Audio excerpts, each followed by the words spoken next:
Title: Midwife Trafficking Exposed. Lola Ademola and Ini Ola Ini.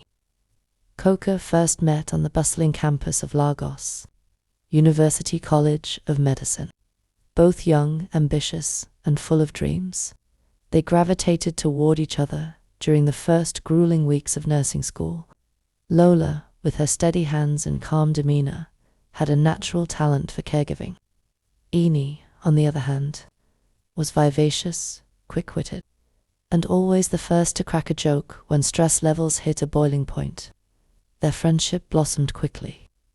Late-night study sessions turned into shared meals, heartfelt conversations about their dreams, and eventually a sisterhood that felt unbreakable.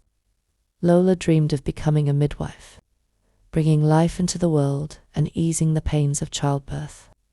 Ini envisioned herself as a nurse leader, someone who could advocate for better conditions and inspire younger nurses to serve with integrity. Together, they imagined making a difference in Nigeria's healthcare system. But nursing school was no fairy tale. The pressure was unrelenting, and the cracks began to show in their final year. What started as minor disagreements grew into sharp arguments.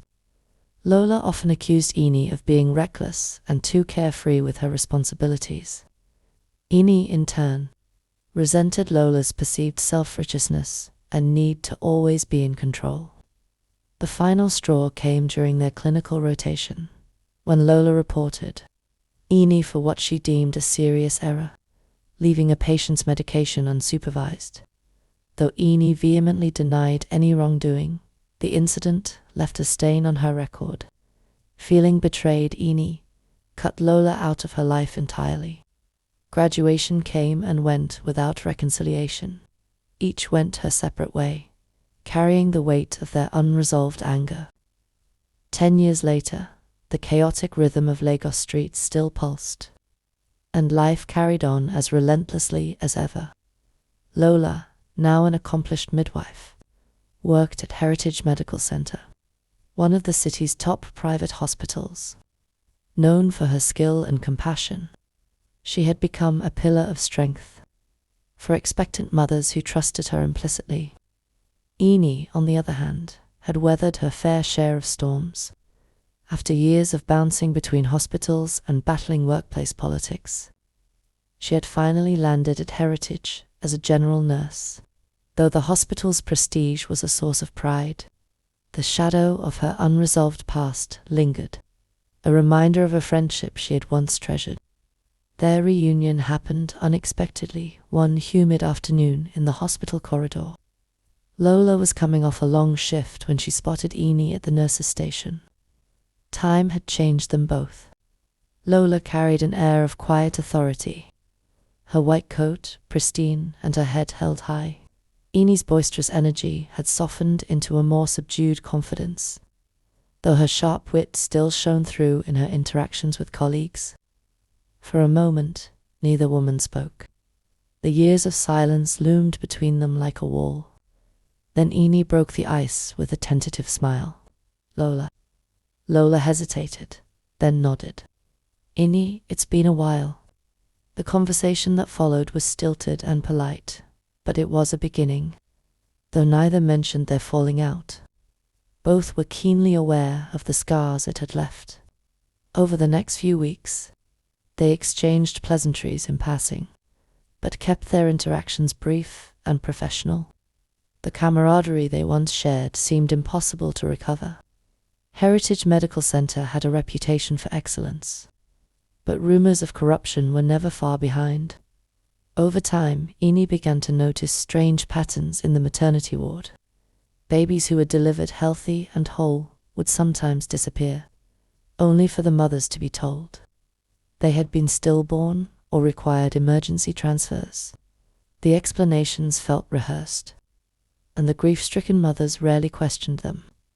It wasn't until she overheard to orderlies whispering about Madam's deals that Ini's suspicions crystallized.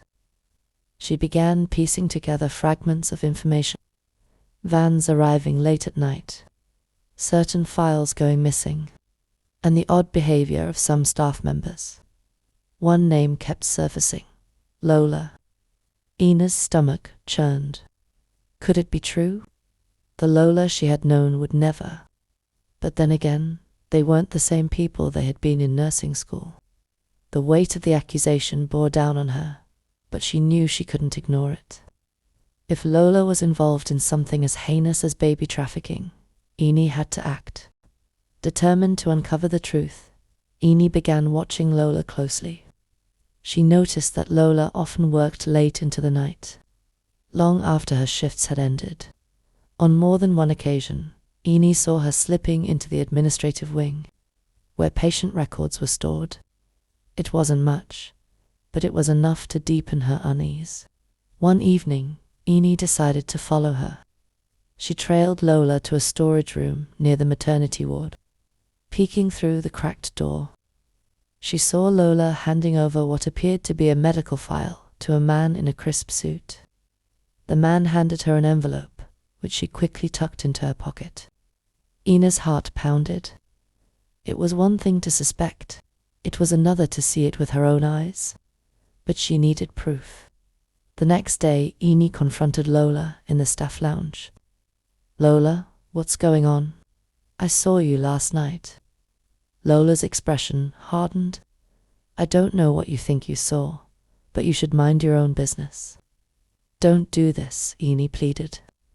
"If you're in trouble, let me help you. But if you're selling babies, Lola, I can't look the other way." The room was thick with tension. Lola's eyes flashed with a mix of anger and something else, fear. "You don't understand," she said finally. "You have no idea what I've been through." "Then help me understand," Ine said. "Because right now, all I see is someone I used to trust doing something unforgivable." Lola turned away, her shoulders slumping under the weight of the accusation. "Stay out of it, Ine, for your own sake." Unwilling to let it go, Ine began documenting everything she observed. She secretly recorded conversations, collected copies of suspicious documents, and even managed to take a blurry photo of the man Lola had met. With enough evidence in hand, she approached the hospital's administration, only to be met with resistance. "These are serious allegations," the director said, frowning. "But without concrete proof, we can't take action." Frustrated but undeterred, Ine took her findings to a journalist friend. Together, they uncovered a sprawling network of baby trafficking that extended far beyond Heritage Medical Center. The operation was worth millions, with key players in hospitals, adoption agencies, and even law enforcement. When the story broke, it sent shockwaves through Lagos. Lola was arrested, along with several other staff members. During her interrogation, she confessed to her involvement, but claimed she had been coerced by powerful figures who threatened her family. Months later, Ine visited Lola in prison. The woman who sat before her was a shadow of the friend she had once known. Tears streamed down Lola's face as she recounted how mounting debts and threats had pushed her into the scheme. She expressed remorse, but knew that nothing could undo the harm she had caused. "I don't expect forgiveness," Lola said, "but thank you for stopping me. I lost my way, and I'll have to live with that." Ine left the prison with a heavy heart. The friendship they had shared was gone, replaced by a bitter. "I don't expect forgiveness," Lola said, "but thank you for stopping me." Ine left the prison with a heavy heart. The friendship they had shared was gone, replaced by a bittersweet mix of regret and closure. But as she walked out into the bustling streets of Lagos, she felt a renewed sense of purpose.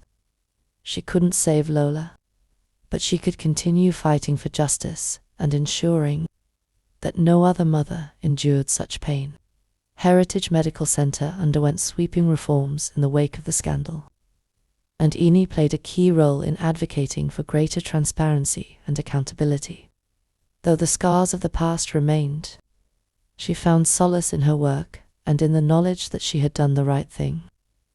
As for Lola, her story became a cautionary tale, a reminder of the corruption that can fester in even the most trusted institutions.